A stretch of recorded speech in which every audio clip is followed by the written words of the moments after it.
Welcome, everyone, to today's deep dive. It is April 7, 2026, and we have something really special for you today. Yeah, we absolutely do. It's honestly one of the most surprising papers I've read in a very long time. Right. I mean, usually when we talk about a physical boundary, there's this expectation of absolute engineered precision. Mhm. Like, you look at a map, the line shows a border, and the surveyor just sets down their transit, points, and says, there it is, Canada's on this side, the U.S. is on that side. It's very binary. Yeah. And I think that's comforting because, human beings inherently like things to be visible and measurable. We Hmm. want things neatly categorized. We always want to know exactly where the lines are drawn. Exactly. But the second you step off the Earth and look out into the deep space of astrophysics, suddenly that surveyor's transit is just completely useless. We're looking at a cosmic landscape that is, well, it's murky, it's violent, it's chaotic, and it just utterly refuses to be boxed in by simple lines. Oh, absolutely. It is the absolute definition of diagnostic, muddy waters.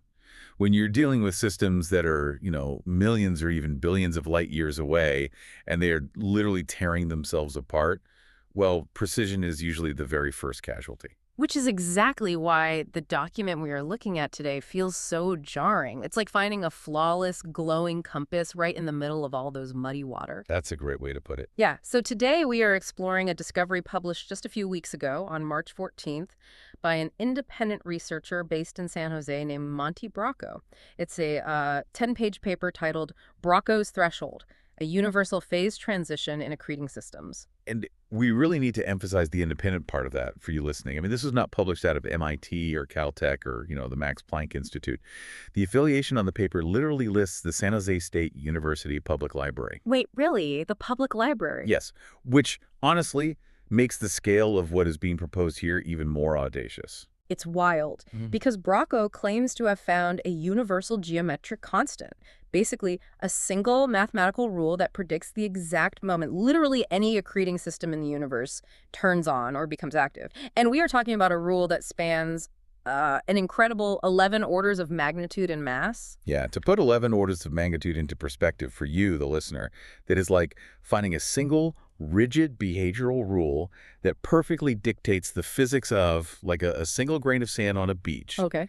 and then finding out that exact same rule governs the entire planetary mass of Jupiter. Wow. It completely defies the normal boundaries of physics where, the micro and the macro usually behave very differently. It is a massive claim. It is massive. And Brocco clearly knows exactly how massive this claim is. I mean, you can feel the anticipation of pushback right in the text. Yeah. He wrote this paper explicitly for the skeptics. Oh, yeah. He's ready for a fight. He really is. He challenges the astrophysical community right in the prologue. He literally says, does the math.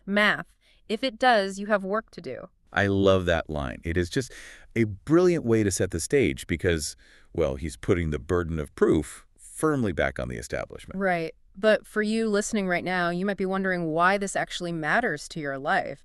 I mean, if you aren't an astrophysicist, why should you care about a mathematical threshold in space? That's the core question, isn't it? Well, if this paper holds up to the really rigorous scrutiny it's inviting, it means the universe, which often appears to be completely chaotic and governed by unpredictable violence, is actually constrained by incredibly elegant, simple geometry. Right. It's really about finding the ultimate signal in the noise.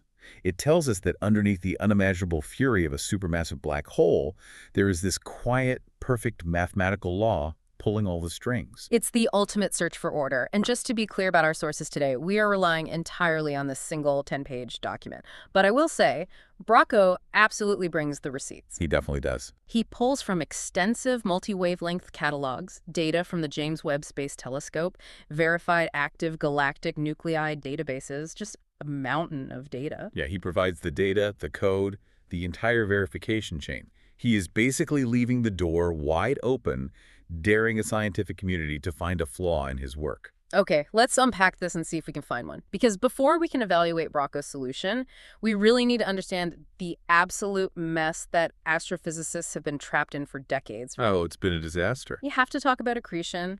And honestly, reading the history of this, it feels like a Tower of Babel situation out there. The babble of accretion. That's actually an incredibly apt way to frame it because accretion is basically the engine of the universe.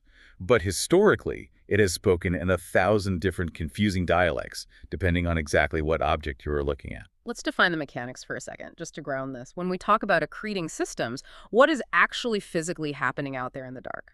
At its most basic foundational level, accretion is just gravity doing its job. It's matter, which, could be clouds of gas, cosmic dust, or even whole stars, basically falling into a deep gravitational well. Right. But it doesn't just drop straight down like a rock off a cliff, Right. because everything in space has some angular momentum, some spin. This matter spirals inward. Like water circling a drain. Exactly like that. And as this matter spirals closer and closer to the central object, it gets compressed. The inner tracks of the spiral are moving much, much faster than the outer tracks, which creates this immense friction. So it's basically rubbing against itself. Right. The gas is grinding against itself, becomes a plasma, and it gets unimaginably hot. And we see this exact same water circling the drain dynamic across wildly different scales, which is the crazy part. I mean, we have white dwarfs, which are the glowing embers of dead stars, Right. maybe roughly the mass of our sun, but crushed down to the size of the Earth. Yeah. We have neutron stars, which are even denser, packing an entire sun's worth of mass into a sphere the size of Manhattan. Which is terrifying to think about. Completely terrifying. We have stellar mass black holes born from collapsed giant stars, and then we have the absolute monsters, the supermassive black holes. Right. The ones that sit at the centers of galaxies and can be literally billions of times the mass of our sun. These are the engines behind active galactic nuclei, or what we call AGN. Okay, so despite how profoundly different these objects are in sheer size and mass, they all share a fundamental binary behavior. They all have a quiescent state and an active state. Yes. Quiescent meaning quiet, right? Yeah. But they are still pulling in matter. It's just like disordered. Correct. The matter is falling in, but it's really inefficient. It's dark. The energy being generated by all that friction isn't being radiated away effectively as light. It's just getting swallowed by the black hole or trapped in the flow. Got it. But then, as the rate of matter falling in increases, something snaps. The system transitions into an active state. It just turns on. It literally turns on. It becomes radiatively efficient. The system suddenly becomes incredibly bright, emitting highly organized, coherent energy.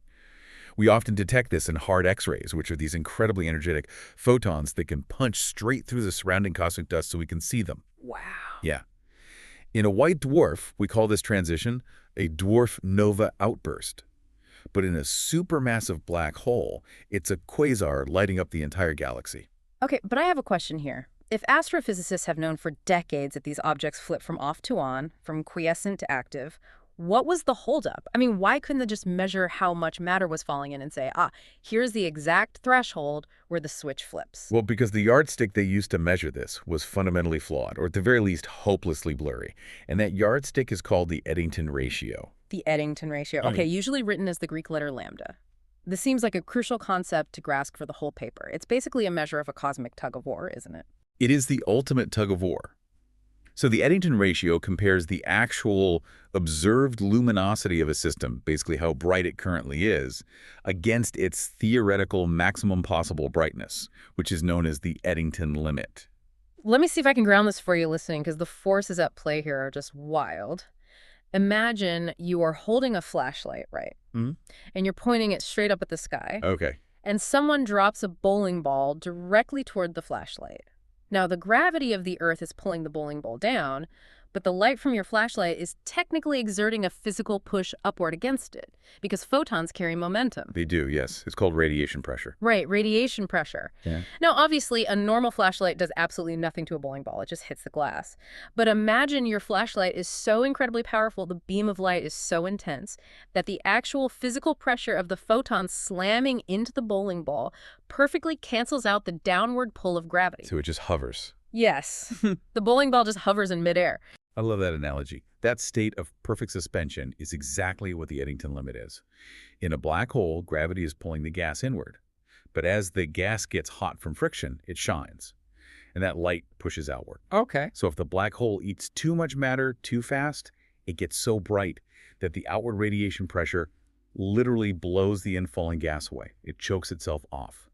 The actual physics of how the light pushes the gas relies on something called Thomson scattering, where the photons collide specifically with the electrons in the plasma, physically driving them outward. That makes total sense. So the Eddington ratio lambda is really just a simple fraction. It's the observed brightness divided by that theoretical maximum hover point. Exactly right. So if lambda is 0.1, the system is shining at 10% of its maximum limit. If it's 1.0, it is right at the limit, pushing back as hard as gravity is pulling. But if we're trying to find a universal on switch for all these systems, why is the Eddington ratio such a messy tool to use? Because of the insane variance. If you look at all the accreting systems out there, their Eddington ratios span over 10 orders of magnitude. That's huge. Just massive. We are talking about lambda values ranging from 0.000001 in very quiet systems all the way up to 100 in these extreme unstable cases that are somehow temporarily breaking the speed limit. Across that massive scale, astrophysicists just could never find a single sharp threshold common to all systems. But I know the prevailing theory for a long time was the ADF paradigm, right? Advection-dominated accretion flow. Yes, the ADF paradigm. It basically tried to mathematically describe the dark, inefficient state.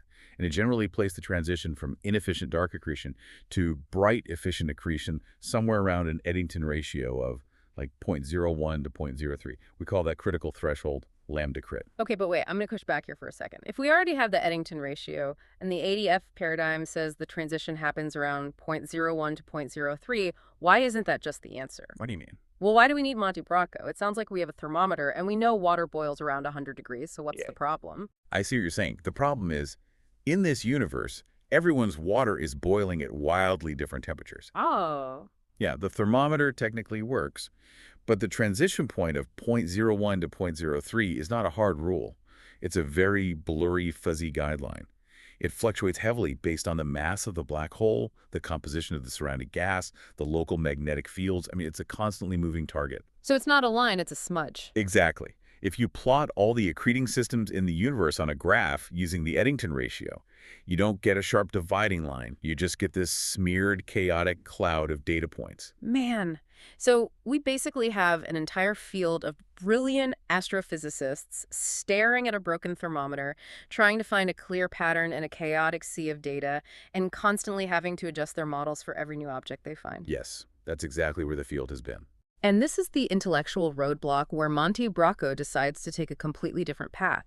Because the thermometer of the Eddington ratio was broken, he realized he had to invent an entirely new coordinate system just to find the underlying architecture. He recognized that trying to pinpoint a universal rule on a semi-infinite scale like the Eddington ratio was basically a fool's errand.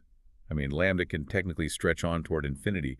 Brocco needed to mathematically constrain the canvas before he could paint on it. Right, and the math he uses to do this is honestly both simple and profound. He creates a new coordinate, which he names the entropy coordinate, designated by the lowercase letters es. The transformation formula is surprisingly elegant.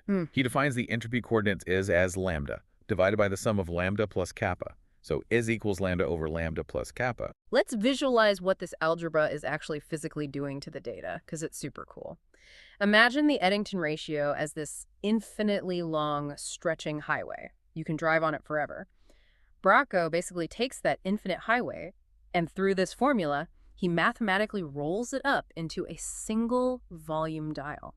And this dial has hard stops. It can only turn from exactly 0 to exactly 1.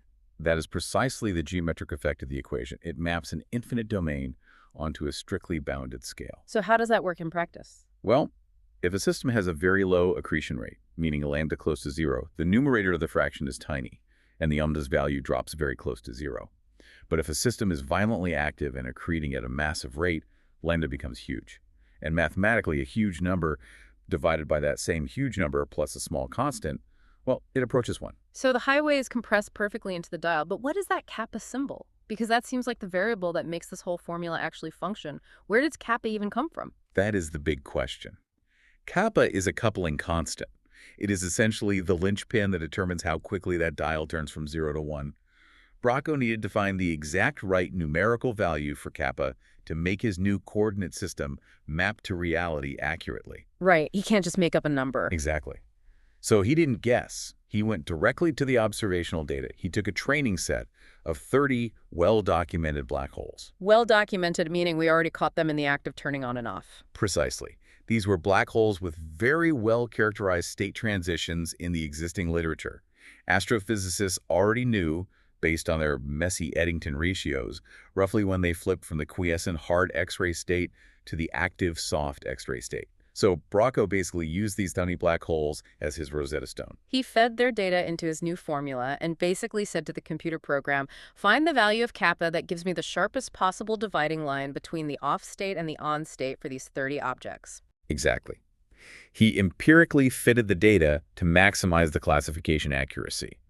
And the number the computer spit out for him was kappa equals 0.176. Okay, I'm going to be a total cynic here for a second. Go for it. He squeezed the data, and 0.176 popped out. That feels like a really neat math trick, but honestly, it borders on numerology, you know? Like, you can always find a constant to fit a curve if you just massage the data enough. Why should anyone care about the number 0.176? And that is exactly the right level of skepticism to have, truly. If the paper stopped right there, it would just be an interesting statistical trick, a localized curiosity. Right. But here's where the paper takes a massive leap from just curve fitting into fundamental physics.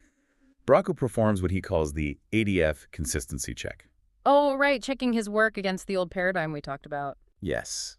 Remember that old, frustrating ADF theory? The one that placed the transition around an Eddington ratio of roughly 0.01 to 0.03? Well, specifically, there was a deeply researched 2008 paper by an astrophysicist named Ho, which pegged the theoretical transition, lambda crit, at exactly 0.0153 for standard conditions. So Brocco looks at his magically derived kappa of 0.176, and he compares it to Ho's old ADF transition number of 0.0153. Right, and what he discovers is a mathematical relationship that is just almost too perfect to be an accident of the data.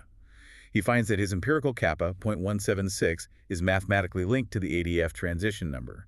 Specifically, kappa is almost exactly equal to lambda crit multiplied by the quantity 4 pi minus 1. Wait, I want to make sure you listening really hear this equation because it is the hinge of the entire theory. Kappa equals 4 pi minus 1 times lambda crit. And we really must emphasize, because Brocco is very transparent about this in the text, Right. this relationship was not predicted from first principles. Right. He didn't, lock himself in a room with a chalkboard and derive this from quantum mechanics.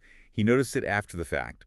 It is an empirical bridge linking his fitted math to independently established accretion physics from completely separate research done over a decade prior. But because this bridge exists, it allows for a mathematical sleight of hand that is honestly just breathtaking. Let's walk through it step by step.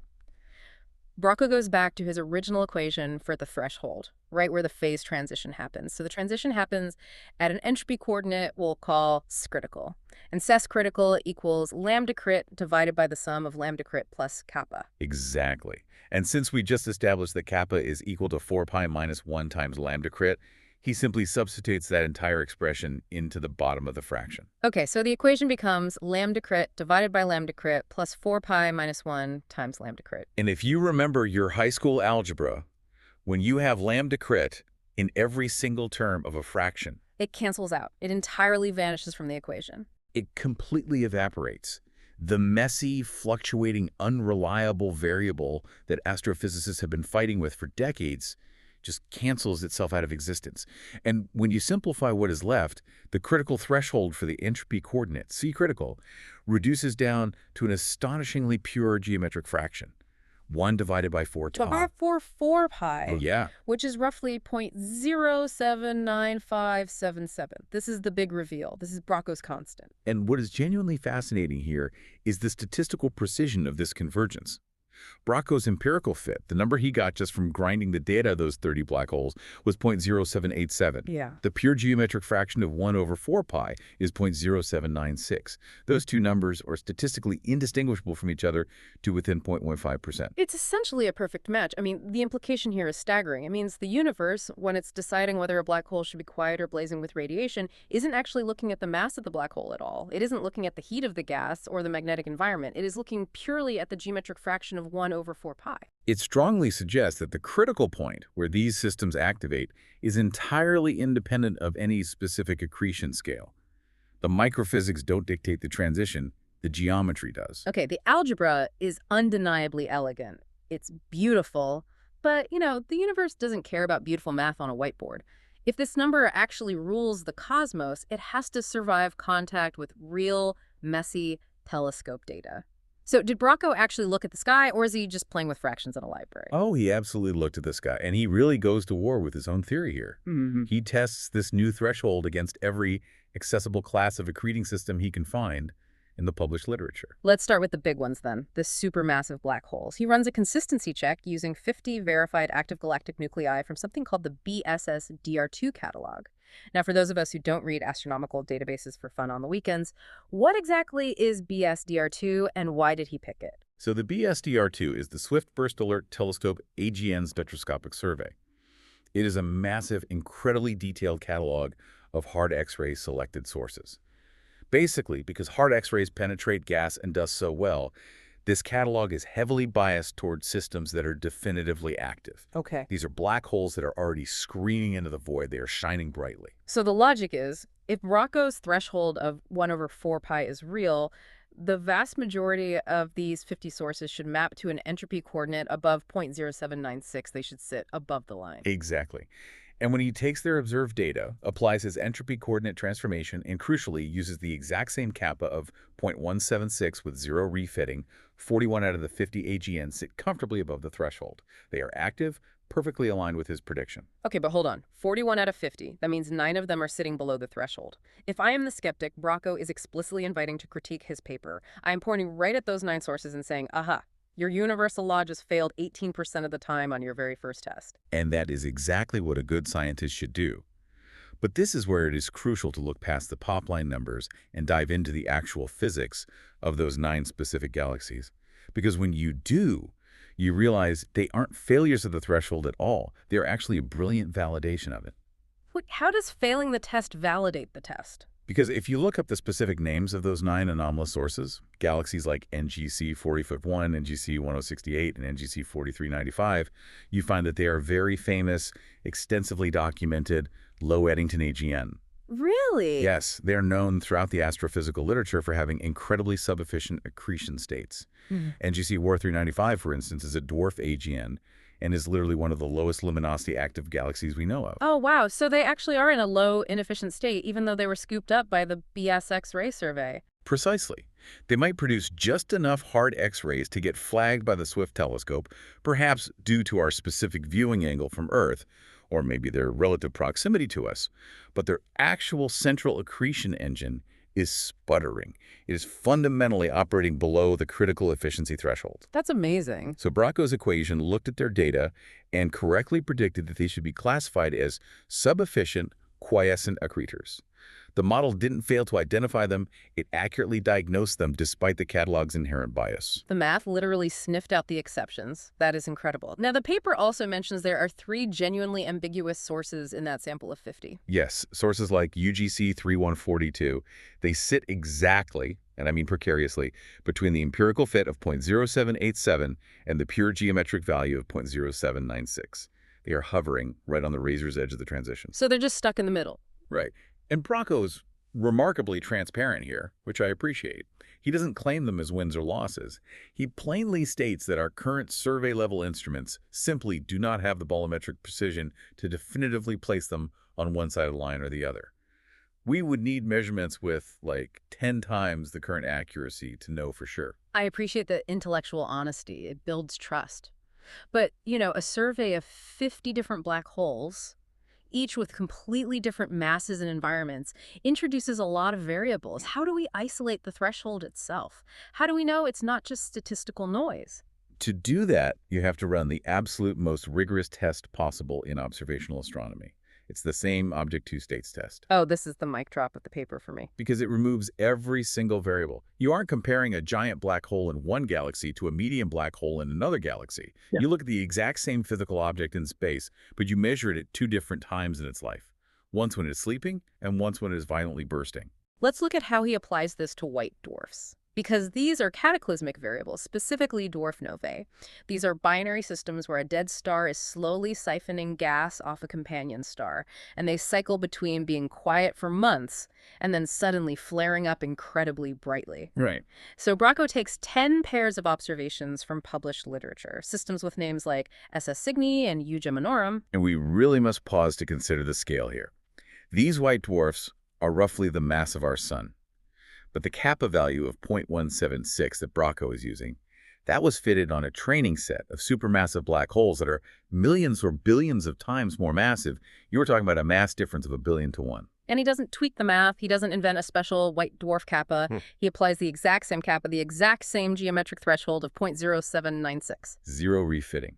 And the results are utterly perfect. 10 out of 10 quiescent states fall below the threshold. 10 out of 10 outburst states fall above it. 100% accuracy on the exact same physical objects using math derived from completely different monsters on the other side of the universe. Yep. And he just keeps going. He performs the exact same analysis for X-ray binaries. These are systems where a star is dumping matter onto a stellar mass black hole or a neutron star. He takes 14 published quiescent and outburst pairs, sources like GX3394 and Aquila X1. And again, 14 out of 14 accurate predictions. Every single measured quiescent state drops below the threshold. Every single outburst state jumps above it. The entropy coordinate cleanly, flawlessly slices the thermodynamic behavior of these systems perfectly in half.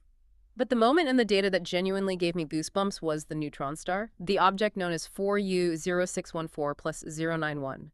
Because in the previous tests, we measured an object when it was quiet, and then we measured it again months later when it was loud. But with this neutron star, we actually watched it cross the border. Yes.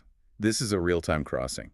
Astronomers continuously observed this specific ultra-compact X-ray binary as its accretion rate actively changed. In its low state, its entropy coordinate was calculated at 0.066, safely below the 0.0796 threshold. It was quiet and disordered. And then, as the matter piled up on the accretion disk, as the flow rate increased, it approached the line. Its lambda value jumped, and its coordinate hit 0.566. Far above the threshold. And the exact moment it crossed that geometric line, the system activated. It is direct, undeniable observational evidence of the phase boundary in action. The same neutron star using the same universal kappa of 0.176, crossing the exact geometric threshold in real time. It's just wild, and Brocco pushes the theory to the absolute extremes just to ensure it doesn't break at the edges of reality. He tests data from the JWST, the James Webb Space Telescope, looking at cosmic dawn AGN. Right, these are supermassive black holes from the very beginning of the universe, existing at a redshift greater than 6. Which means we're seeing them as they were over 12 billion years ago, and the threshold holds.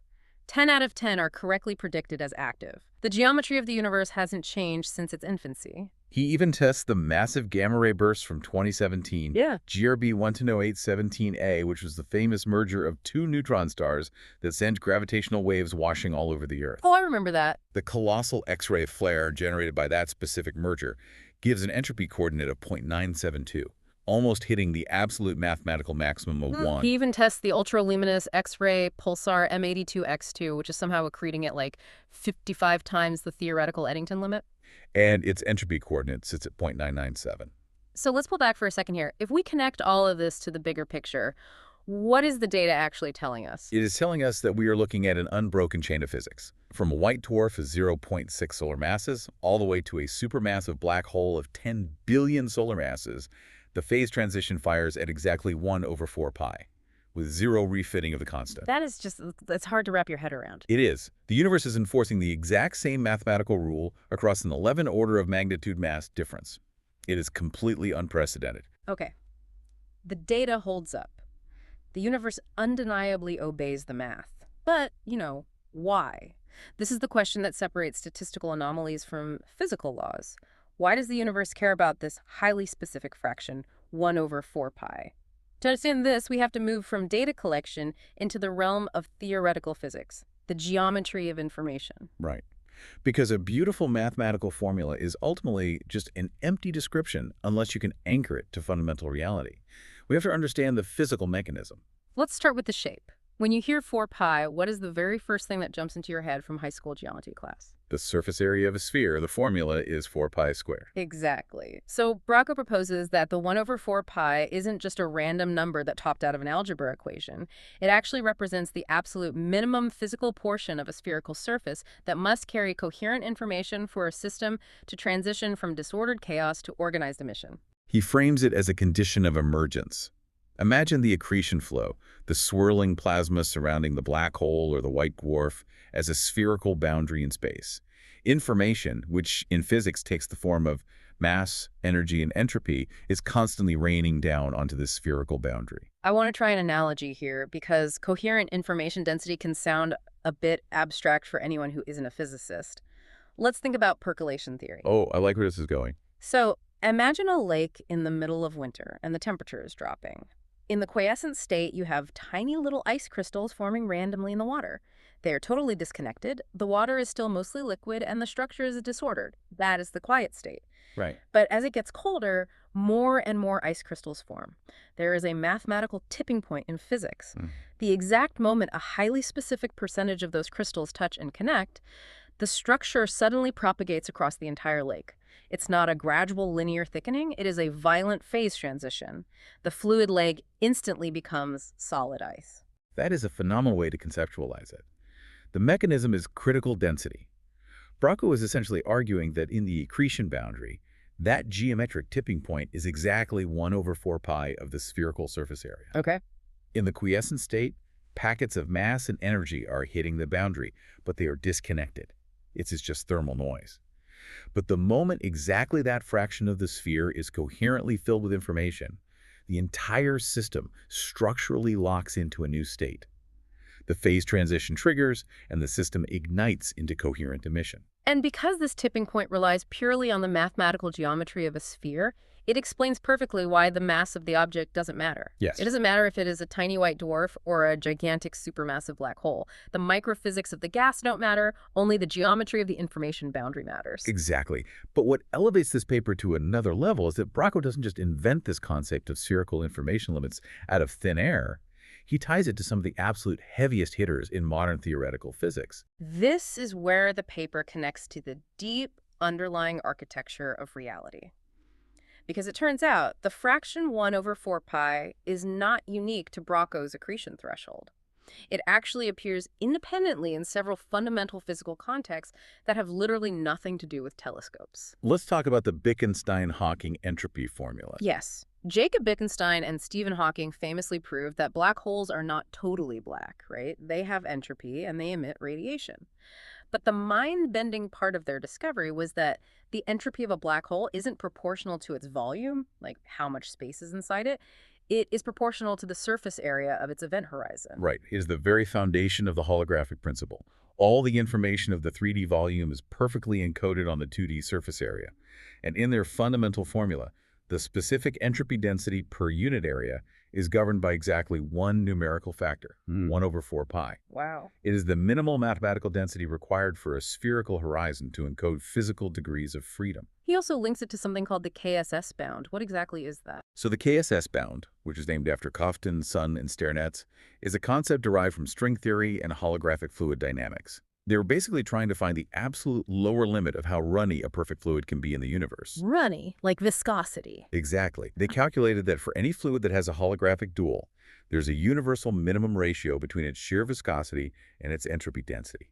And that absolute fundamental limit of the universe, it is exactly 1 over 4 pi. That's crazy. And it shows up in conformal field theory too, right? Yes, in two-dimensional conformal field theories, which describe systems at a critical phase transition point, that exact factor naturally appears in the scaling of conserved charges. So just to summarize this, we have Jacob Bekenstein and Stephen Hawking looking at quantum mechanics and black hole thermodynamics. We have string theorists calculating the viscosity of perfect fluids. We have field theorists looking at critical phase transitions. And now we have Monty Brocco looking at telescope data of gas falling onto stars. 4 completely different fields of physics investigating completely different phenomena, and they all trip over the exact same number, 1 over 4 pi. It is profound. I mean, the repeated independent emergence of 1 over 4 pi across completely unlinked theories of physics strongly supports Brocco's claim. This isn't just a quirky rule for space gas. It really appears to be a fundamental thermodynamic limit of how information interacts with gravity. Okay, if this geometric law is truly universal, if it dictates how matter behaves when it is compressed, what happens when we push it to its absolute breaking point extreme? Like, what happens at the very center of a black hole? Ah, right. Now, I warn you listening, we are entering highly speculative territory here, but the mathematical logic is absolutely fascinating. And we should definitely note that Brocco is very careful to caveat this section of the paper. He states clearly that this is speculative, a direction for future theoretical inquiry. But he follows his own math to its logical conclusion. Let's set up the standard classical view first. Under Einstein's theory of general relativity, if you have a black hole, matter falls past the event horizon and continues to collapse inward. The gravity gets stronger and stronger, crushing the matter smaller and smaller until it hits a singularity at the dead center. A literal point where the radius equals zero, the density becomes infinite, and the laws of physics just completely break down. We call it the asymptote of darkness. It is essentially the ultimate division by zero in physics. We have never known what actually happens at the singularity because our equations just explode and give us infinities. Most physicists believe the singularity doesn't actually exist, but that we just need a theory of quantum gravity to explain what stops the collapse. But Brocco looks at his new formula, and he spots a mathematical roadblock that might actually solve the problem entirely. Let's go back to the dial we created. The entropy coordinate es, which equals lambda, divided by the sum of lambda plus kappa. The bounded scale that only goes from 0 to 1. Right. Now imagine an accretion rate that increases infinitely. We just keep dumping an endless, infinite amount of matter into this black hole. Lambda goes to infinity. But because of the way the fraction is structured, infinity divided by infinity plus a constant, as lambda goes to infinity, the value of the entropy coordinate es can never actually exceed 1. Exactly. Even at a literally infinite accretion rate, as mathematically maxes out at 1, it approaches 1 as an asymptote. But Brocco's constant, the geometric threshold where the phase transition fires and the system structurally reorganizes itself, is 1 over 4 pi, or roughly 0.0796. And 0.0796 is vastly, vastly lower than 1. So the preemption occurs. Because 0.0796 is so far below 1, every single accreting system in the universe must cross the phase transition threshold long before it could ever theoretically reach the infinite density of the singularity. This raises what is perhaps the most profound theoretical question in the entire paper. If the mathematical phase transition always fires first, every single time, without exception, does the singularity actually exist in physical reality? Brocco is suggesting that the event horizon is not just a dark curtain or a point of no return where matter is doomed to crush into an infinitely tiny dot. He is suggesting the horizon is a physical phase boundary. Right. Matter falls in, it reaches that critical geometric information density of 1 over 4 pi on the spherical boundary, and it undergoes a thermodynamic phase transition. It fundamentally reorganizes its state. The singularity at the center is just a mathematical asymptote, a destination that reality never actually allows the system to reach because the system changes its physical state first. It is like trying to cool water down to absolute zero. You can keep cooling it, and the math says you are approaching 0 Kelvin. But long before you get there, at 32 degrees Fahrenheit, the water undergoes a massive phase transition and turns into solid ice. The underlying rules change. You never reach the impossible temperature because the substance itself fundamentally alters its behavior and structure. That is a perfect parallel. General relativity isn't wrong, it just doesn't describe the quantum thermodynamic phase transition that preempts the collapse. The classical math holds, but the physical reality changes the game before the math is allowed to break down into infinities. Okay, this is beautiful theory, and it neatly sidesteps one of the biggest headaches in physics. But science requires proof. Or, more accurately, it requires the ability to be proven wrong. A theory is only as good as its falsifiability. How do we test Brocco's law tomorrow? Brocco, acting as his own harshest critic, dedicates an entire section to this. He lays out direct, unambiguous criteria for falsification. He basically hands the astronomical community the exact tools they need to prove him wrong if he's wrong. First, he says, find me a system that crosses an entropy coordinate of 1 over 4 pi and remains dark. Find a single confirmed counterexample that crosses the threshold without triggering coherent emission, and the law is dead. Second, he points to redshift invariance. He states that the threshold should not shift based on the age of the universe. Whether you are looking at a black hole in our local modern universe or a black hole at the cosmic dawn 13 billion years ago, the constant must remain 1 over 4 pi. If an observer compares local AGN to high redshift AGN and finds that the magic number drifts, then it is not a universal law. It would just be a local quirk of our current epoch. Third, he points back to those 9 anomalous AGN from the base survey, those famous low Eddington sources like Leda 136991 that are currently sitting quietly below the threshold. He says, monitor them, wait for them to flare up. If they suddenly burst into active, efficient emission before their entropy coordinate hits 0.0796, the law is completely falsified. It is a supremely confident stance. But to be thorough, we also have to impartially acknowledge the limitations and the systemic uncertainties that Brocco openly outlines in the paper. because, astrophysics is not conducted in a sterile laboratory. It is inherently messy. I mean, we are measuring faint smudges of light from billions of light years away. Exactly. The biggest issue is that deriving these lambda values, the Eddington ratios that feed the entire equation, requires estimating the mass of the black hole. And estimating black hole mass is notoriously prone to error. You are relying on gas kinematics or scaling relations. An error in the mass estimation propagates right through the math and can shift the final's coordinate by roughly 0.01 to 0.03. Which perfectly explains why those three ambiguous sources were hovering in the gap earlier. The inherent measurement error of the telescope is actually larger than the distance from the data point to the threshold itself. Precisely. There is also the issue of bolometric corrections. Oh, let's explain that, because it is a major headache for astronomers. When a telescope looks at an active galaxy, it usually only sees a specific slice of the light. Maybe just the X-rays or just the optical light. Right. But to calculate the total Eddington ratio, you need to know the total energy output across the entire electromagnetic spectrum, from radio waves all the way up to gamma rays. So astronomers basically have to guess the rest of the light based on the tiny slice they can see. Yes, they apply a mathematical model called a bolometric correction to scale up the observation. But different AGNs have different shapes to their light spectrums, so these corrections introduce a significant amount of scatter and uncertainty into the initial data. And then there is the challenge of continuous transition. Brocco explicitly details this when discussing the RXTE light curves. Right. The RXTE was an X-ray satellite that took continuous high-frequency observations of X-ray binaries. When Brocco tested 1,000 of these continuous observations, the overall accuracy of the threshold actually dropped to 78.7%. The quiescent state accuracy was still a perfect 100%, but the active state accuracy was much lower. Wait, why the sudden drop in accuracy if it was 100% on the white dwarfs and the other X-ray binaries we talked about? Because the previous tests used clearly defined, distinct epochs, a time when the object was definitively quietly sleeping, and a time when it was definitively violently bursting.